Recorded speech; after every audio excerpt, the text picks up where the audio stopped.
ಭಗವಂತ ಕಂಸನ ಆಶೀರ್ವಾದ.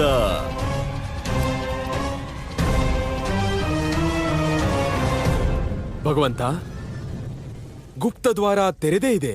ಅರಮನೆಯಲ್ಲಿರೋದು ಕೇವಲ ಇವರಷ್ಟೇ. ಇವರಿಗೂ ಗುಪ್ತ ಮಾರ್ಗದ ರಹಸ್ಯ ಗೊತ್ತಿರಬಹುದಲ್ಲ. ಆದರೆ ಅಪರಾಧಿ ಯಾರೆಂದು ನನಗೆ ತಿಳಿದಿದೆ. ಅಷ್ಟೇ ಅಲ್ಲ, ಅವನು ಮತ್ತೆ ಮತ್ತೆ ನನ್ನಿಂದ ತಪ್ಪಿಸಿಕೊಳ್ಳಲು ಪ್ರಯತ್ನಿಸುತ್ತಾನೆ. ನನಗೀಗಲೇ ಅವನ ಮೃತ್ಯು ಬೇಕಾಗಿಲ್ಲ. ನನಗೆ ಅದರ ಚಿಂತೆ ಇಲ್ಲ.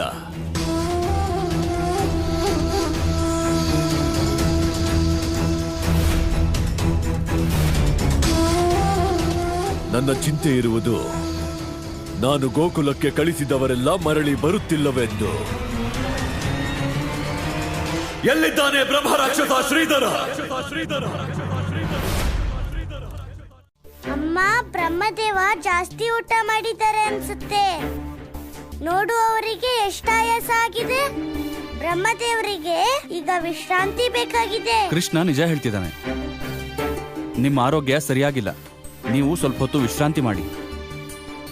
ಅಪ್ಪ, ಅಮ್ಮ ನನ್ಗೋಸ್ಕರ ಅನುಷ್ಠಾನ ಮಾಡ್ತಿದ್ದಾಳಲ್ಲ, ನಾನೇ ಅವ್ರನ್ನ ವಿಶ್ರಾಂತಿ ಮಂದಿರ ಕರ್ಕೊಂಡೋಗ್ಲಾ? ಕರ್ಕೊಂಡು ಹೋಗು. ಆದ್ರೆ ಏನೇನೋ ಪ್ರಶ್ನೆ ಕೇಳಿ ಅವ್ರಿಗೆ ತೊಂದರೆ ಕೊಡಬಾರ್ದು. ಸರಿ ಅಪ್ಪ.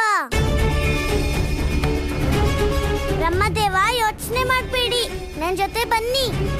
ನೀನು ನನಗೆ ವಿಶ್ರಾಂತಿಯಲ್ಲ ಅವಕಾಶ ನೀಡ್ತಾ ಇದ್ಯಾ? ಈ ಬಾರಿ ನಾನು ಸತ್ಯ ಅವಶ್ಯವಾಗಿ ತಿಳಿತೀನಿ. ಅಮ್ಮ ಹೇಳ್ತಾಳೆ, ಯಾವ ಮನುಷ್ಯನು ತುಂಬಾ ದಿನ ಸತ್ಯ ಮುಚ್ಚಿಡಕ್ಕಾಗಲ್ಲ ಅಂತ. ಬ್ರಹ್ಮದೇವ, ನೀವು ನಿಮ್ ಸತ್ಯನ ಒಪ್ಕೊಳ್ಳೇಬೇಕು. ಬ್ರಹ್ಮದೇವ, ಬನ್ನಿ ನನ್ ಜೊತೆ.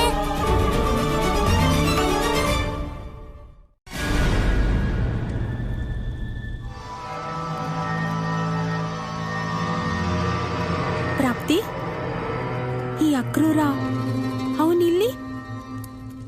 ಪ್ರಾಪ್ತಿ, ನಿನಗೆ ತಿಳಿದಿಲ್ಲ ಸೋದರಿ, ಭಗವಂತ ಕಂಸನಿಗೆ ಈ ಅಕ್ರೂರನ ಮೇಲೆ ಬಹಳ ಸಂದೇಹವಿದೆ. ಅವರಿಗೆ ಪೂರ್ಣ ವಿಶ್ವಾಸವಿದೆ. ಸೆರೆಮನೆಯ ಆ ಗುಪ್ತ ದ್ವಾರವನ್ನು ಮಾಹೇಶ್ಮತಿಯ ಈ ಕುಟಿಲ ನೀತಿಯ ಅಕ್ರೂರನೇ ತೆರೆದಿರುತ್ತಾನೆ. ಇಲ್ಲ ಸೋದರಿ, ಆ ಗುಪ್ತದ್ವಾರ ಅಕ್ರೂರರಲ್ಲ, ಸ್ವಯಂ ನಾನೇ ತೆರೆದಿದ್ದು. ಪ್ರಾಪ್ತಿ, ಇದೇನು ಹೇಳುತ್ತಿರುವೆ? ಆದರೆ ಏಕೆ? ನಾನಿನ್ನು ಕಂಸನ ಅನಾಚಾರಗಳಲ್ಲಿ ಸಹಭಾಗಿಯಾಗಲಾರೆ.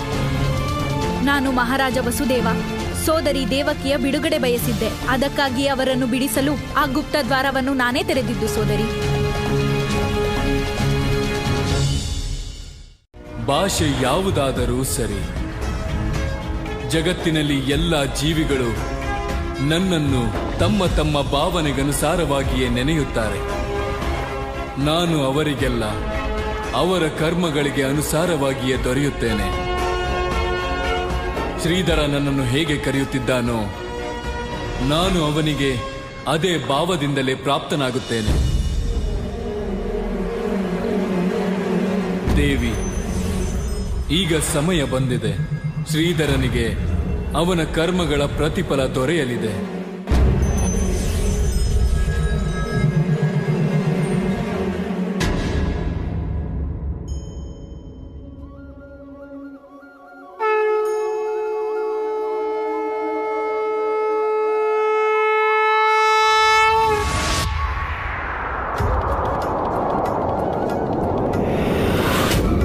ರೂಪದಿಂದಲೇ ಆವರಿಸಲ್ಪಟ್ಟಿದೆ. ನಾನೇ ನಾರಾಯಣ. ನಾರಾಯಣ, ಇದೇನು ಮಾಯೆ?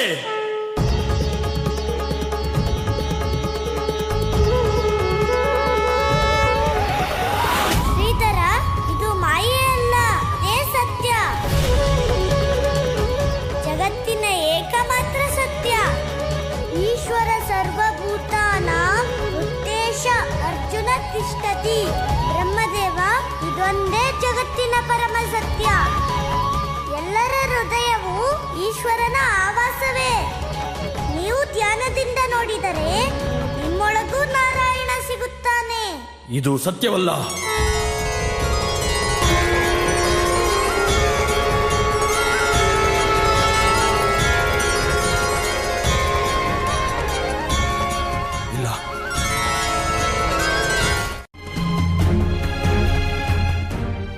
ಕೃಷ್ಣ ಹೌದಾ ಇಲ್ವಾ? ಅಮ್ಮ, ನಾವು ಬ್ರಹ್ಮದೇವರನ್ನ ಓಡ್ಸೋಕೆ ಉಪಾಯ ಮಾಡ್ತಿದ್ವಿ. ಅಯ್ಯೋ, ಇಲ್ಲ ಇಲ್ಲ ಅಮ್ಮ. ಕೃಷ್ಣ ಸುಳ್ಳು ಹೇಳ್ಬೇಡ ಅಣ್ಣ.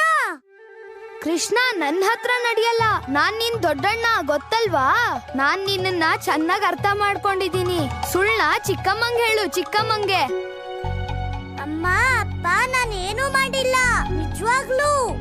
ನಾನು ನನ್ ಗೆಳೆಯರು ಉಪಾಯ ಮಾಡ್ತಿದ್ವಿ ಅಷ್ಟೇ. ಚಿಕ್ಕಮ್ಮ ಉಪಾಯ ಅಂತ ನೋಡಿ ಕೃಷ್ಣನೇ ಒಪ್ಕೊಂತಿದ್ದಾನಲ್ವಾ?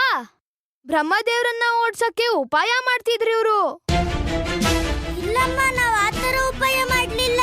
ನಾವೇನ್ ಉಪಾಯ ಮಾಡಿದ್ವಿ ಅಂದ್ರೆ ಬ್ರಹ್ಮದೇವ ಹೋಗ್ಬಾರ್ದು ಅಂತ. ಆದ್ರೆ ಬ್ರಹ್ಮದೇವ ಹೋಗೇ ಬಿಟ್ರು. ಕೃಷ್ಣ, ನಾನ್ ಏನ್ ಹೇಳಿ ನಿನಗೆ? ಅಯ್ಯೋ ಅಣ್ಣ, ಅಪ್ಪ. ನನ್ನನ್ ಬಿಟ್ಬಿಡಪ್ಪ. ನೋಡಿದ್ಯಲ್ಲ ನಿನ್ನ ತಾಯಿ ವಿಚಾರ ಎಲ್ಲಿಗೆ ಹೋಗ್ಬಿಡುತ್ತೆ ಅಂತ. ನೇರ ರಾಕ್ಷಸನ ಹತ್ರ. ಹಾಗಾಗಿ ನನ್ನನ್ ಬಿಟ್ಬಿಡಪ್ಪ. ಅಪ್ಪ, ಅಪ್ಪ, ನನ್ ಮಾತ್ ಕೇಳಪ್ಪ.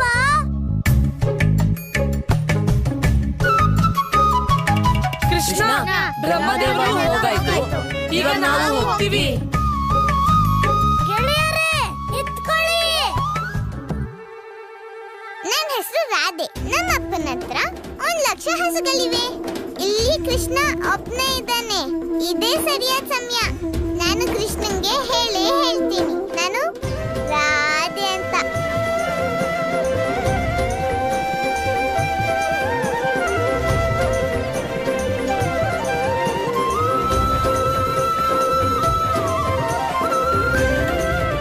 ಯಾರು ಆಡ್ಗೋಕ್ಕಾಗಲ್ಲ. ರಾಧೆ, ನಾನು ಅಡ್ಗಿರ್ಲಿಲ್ಲ. ನಾನು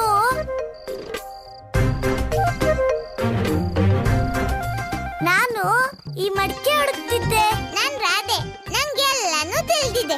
ನಾನ್ ಯಾವಾಗ್ಲೂ ಯೋಚನೆ ಮಾಡಲ್ಲ. ಆದ್ರೆ ನಾನು ಈಗ ಯೋಚಿಸ್ತಿದ್ದೆ, ಬಸಾನದಿಂದ ಗೋಕುಲಕ್ಕೆ ಯಾಕೆ ಬಂದೆ ಅಂತ.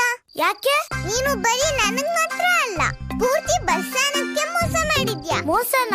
ಯಾವ ಮೋಸ ರಾಧೆ? ಅದು ಒಂದ್ ಮೋಸ ಅಂದ್ರೆ ಹೇಳ್ಬೋದು. ಬಸಾನದಲ್ಲಿ ಎಲ್ರೂ ಹೇಳ್ತಾರೆ ಕೃಷ್ಣ ಮುದ್ದಾಗಿದ್ದಾನೆ, ಕೃಷ್ಣ ಒಳ್ಳೆಯವನು, ಕೃಷ್ಣ ಮನ ಮೋಹಕ, ಕೃಷ್ಣ ಅಂದ್ರೆ ಎಲ್ರಿಗೂ ಪ್ರೀತಿ. ಆದ್ರೆ ನಾನು ಇಲ್ಲಿಗೆ ಬಂದ್ಮೇಲೆ ಗೊತ್ತಾಯ್ತು ಕೃಷ್ಣ ಹಾಗೆಲ್ಲ ಇಲ್ಲ ಅಂತ. ಅವನಿರೋದು ಈಗ ನನ್ ಮುಂದೆ ನಿಂತಿರೋ ಹಾಗೆ. ಈ ಅಧಿಕ ಪ್ರಸಂಗಿ ರಾಧೆ ಅಂತೂ ಏನೇನ್ ಯೋಚನೆ ಮಾಡ್ತಾಳೋ. ಈಗ ಹೇಗಾದ್ರೂ ಮಾಡಿ ಇವಳು 1,00,000 ಹಸುಗಳಿಂದ ಪಾರಾಗ್ಬೇಕಲ್ಲಪ್ಪ. ಪ್ರಾಪ್ತಿ ಬೇಕು.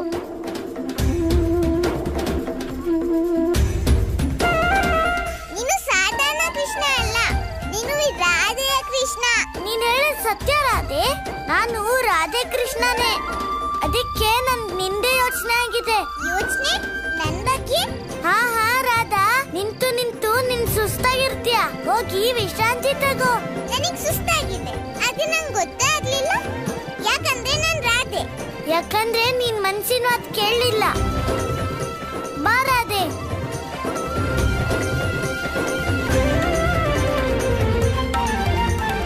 ಕುತ್ಕೋ. ನಾನ್ ಕುತ್ಕೊಂತೀನಿ. ಅದೇ ನೀನ್ ಹೇಳ್ದೆ ಅಂತಲ್ಲ, ನನಗ್ ಬೇಕು ಅಂತ.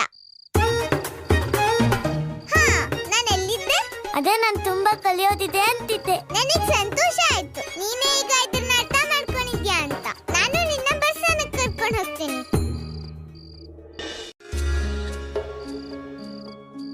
ನೀನ್ ಯಾವಾಗ್ಲೂ ಈ ಥರದ್ದೇನಾದ್ರೂ ಮಾಡಿ ನನ್ನ ಅಳಿಸ್ತೀಯ ಅಲ್ವಾ? ಈ ಬ್ರಾಹ್ಮಣ ಭೋಜನ ನಾನು ಯಾಕೆ ಮಾಡಿದ್ ಹೇಳು?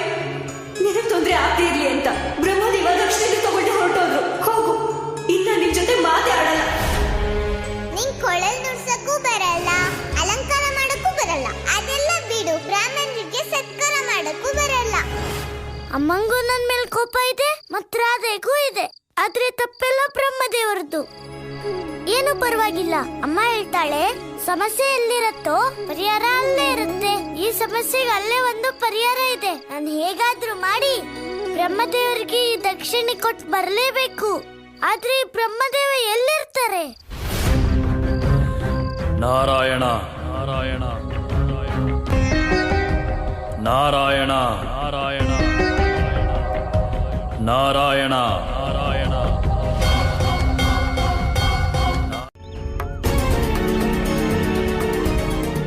ಸತ್ಯವೇ ಧರ್ಮವನ್ನು ರಕ್ಷಿಸುವುದು. ಧರ್ಮದ ರಕ್ಷಣೆ ಕೇವಲ ಸತ್ಯದಿಂದ ಮಾತ್ರ ಸಾಧ್ಯ ದೇವಿ. ಶ್ರೀಧರನಿಗೆ ಇಲ್ಲಿಯವರೆಗೂ ಎಷ್ಟು ಅಧರ್ಮವಾಗಿದೆಯೋ ಅದೆಲ್ಲಕ್ಕೂ ಕಾರಣ ಒಂದೇ, ಅವನಿಗೆ ಸತ್ಯದ ಅರಿವಿರಲಿಲ್ಲ. ಯುಗ ಯುಗಗಳಿಂದ ಅವನು ಸತ್ಯವನ್ನು ತಿಳಿಯಲು ಒದ್ದಾಡುತ್ತಿದ್ದಾನೆ. ಹಾಗಾಗಿಯೇ ಇಂದು ಕೃಷ್ಣ ತಾನೇ ಶ್ರೀಧರನೆಡೆ ಹೋಗುತ್ತಿದ್ದಾನೆ. ಈಗ ಕೃಷ್ಣನ ಸತ್ಯ ತಿಳಿದಾಗ ಮಾತ್ರ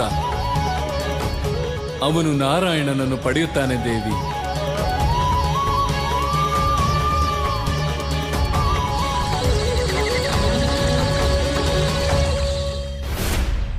ನಾರಾಯಣ ನಾರಾಯಣ ನಾರಾಯಣ ನಾರಾಯಣ ನಾರಾಯಣ ನಾರಾಯಣ ನಾರಾಯಣ. ನನ್ನ ಪರಮಶತ್ರು ಆ ಬ್ರಹ್ಮ ರಾಕ್ಷಸನೆಲ್ಲಿ? ಅವನು ಪ್ರಯಾಸವಿಲ್ಲದೆ ನಾರಾಯಣ ದೂತನನ್ನು ಹುಡುಕುತ್ತಾನೆಂದುಕೊಂಡೆ. ಆದರೆ ಯಾರೇ ಗೋಕುಲಕ್ಕೆ ಹೋದರೂ ಗೋಕುಲದವರೇ ಆಗಿಬಿಡುತ್ತಾರೆ. ಇದೆಂತಹ ಲೀಲೆ ನಿನ್ನದು ಭಗವಂತ ಕಂಸ. ಭಗವಂತ ಭಗವಂತ ಭಗವಂತ ಪ್ರಾಪ್ತಿ.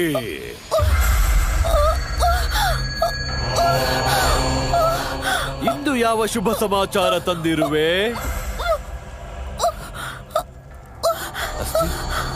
ನೀನು ಇಲ್ಲಿ ಮಹಾರಾಜ ಎನ್ನುತ್ತಾ ಪ್ರಾಪ್ತಿ ಬರುತ್ತಾಳೆ. ನಾನೆಂದುಕೊಂಡೆ ಅವಳೇ. ಅದನ್ನು ಬಿಡು. ಅದೆಂತಹ ಶುಭ ಸಮಾಚಾರ ನಿನ್ನೊಳಗೆ ಒದ್ದಾಡುತ್ತಿದೆ, ಅದರಿಂದಾಗಿ ನೆಲದ ಮೇಲೆ ನಿನ್ನ ಕಾಲೇ ನಿಲ್ಲುತ್ತಿಲ್ಲ. ಹೇಳು ಹೇಳು ಹೇಳು. ಅಸ್ತಿ ಅಲ್ಲವೇ ಅಸ್ತಿ? ಭಗವಂತ, ಅಂದರೆ ನನ್ನ ಮೇಲೆ ನಿಮಗೆ ಪ್ರೀತಿ ಇಲ್ಲವೇ? ನಾನು ಪರಿಪೂರ್ಣ ಮನಸ್ಸಿನಿಂದ ನಿಮ್ಮನ್ನೇ ಪ್ರೀತಿಸುತ್ತೇನೆ. ನಿಮಗಾಗಿ ನಾನು ನನ್ನ ಸೋದರಿಯ ಜೀವನವನ್ನು ಪಣ ಕೊಟ್ಟಿದ್ದೆ. ಇಲ್ಲ ಇಲ್ಲ ಅಸ್ತಿ, ಇದನ್ನು ಪ್ರೇಮವಲ್ಲ ಮತ್ಸರ ಎನ್ನುತ್ತಾರೆ. ನಿನಗೆ ನಿನ್ನ ಸೋದರಿಯ ಮೇಲೆ ಮತ್ಸರ, ಏಕೆಂದರೆ ಭಗವಂತ ಕಂಸ ಅವಳನ್ನು ಪ್ರೀತಿಸುತ್ತಾರೆ. ಹಾಗಾಗಿ ಅವಳ ಸತ್ಯ ಹೇಳಲು ಓಡಿ ಬಂದೆ. ಏಕೆಂದರೆ ಮತ್ಸರ ದೂರವಾಗಲಿಲ್ಲ. ಇಲ್ಲ ಭಗವಂತ, ಇದು ಸತ್ಯವಲ್ಲ. ನನಗೆ ಪ್ರಾಪ್ತಿಯ ಮೇಲೆ ಮತ್ಸರವಿಲ್ಲ. ನಾನು ಕೇವಲ ನಿಮ್ಮನ್ನು ಪ್ರೀತಿಸುತ್ತೇನೆ ಭಗವಂತ. ಪರಿಶುದ್ಧ ಪ್ರೀತಿ. ನಿನಗೆ ನನ್ನ ಮೇಲೆ ಪ್ರೀತಿ ಇದೆ. ನಿಮಗೆ ವಿಶ್ವಾಸವಿಲ್ಲದಿದ್ದರೆ ನೀವು ನನ್ನ ಹತ್ಯೆ ಮಾಡಿಬಿಡಿ.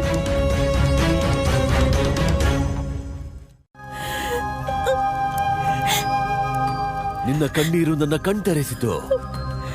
ಆ ಪ್ರಾಪ್ತಿ ಏನೋ ಮಾಯ ಮಾಡಿದ್ದಳು ನನ್ನ ಮೇಲೆ. ನಾನು ಸತ್ಯವನ್ನು ನೋಡಲಾಗಲಿಲ್ಲ. ಆದರೆ ಈಗ ಅರ್ಥವಾಗಿದೆ, ಈ ಜಗತ್ತಿನಲ್ಲಿ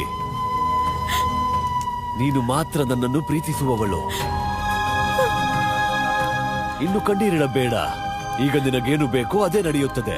ಬಾ, ನಿನ್ನ ವಿಧವೆ ಸೋದರಿ ಪ್ರಾಪ್ತಿಯ ಹತ್ಯೆ ಮಾಡೋಣ. ನಿನಗೂ ಇದೇ ಬೇಕಲ್ಲವೇ? ಇಲ್ಲ ಭಗವಂತ.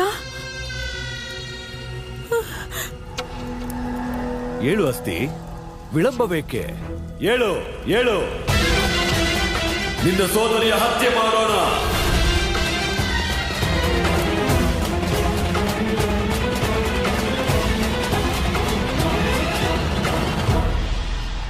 ನಾರಾಯಣ ನಾರಾಯಣ ನಾರಾಯಣ ನಾರಾಯಣ ನಾರಾಯಣ ನಾರಾಯಣ ನಾರಾಯಣ ನಾರಾಯಣ ನಾರಾಯಣ ನಾರಾಯಣ ನಾರಾಯಣ ನಾರಾಯಣ ನಾರಾಯಣ ನಾರಾಯಣ ನಾರಾಯಣ ರಾಮನ ದೇವ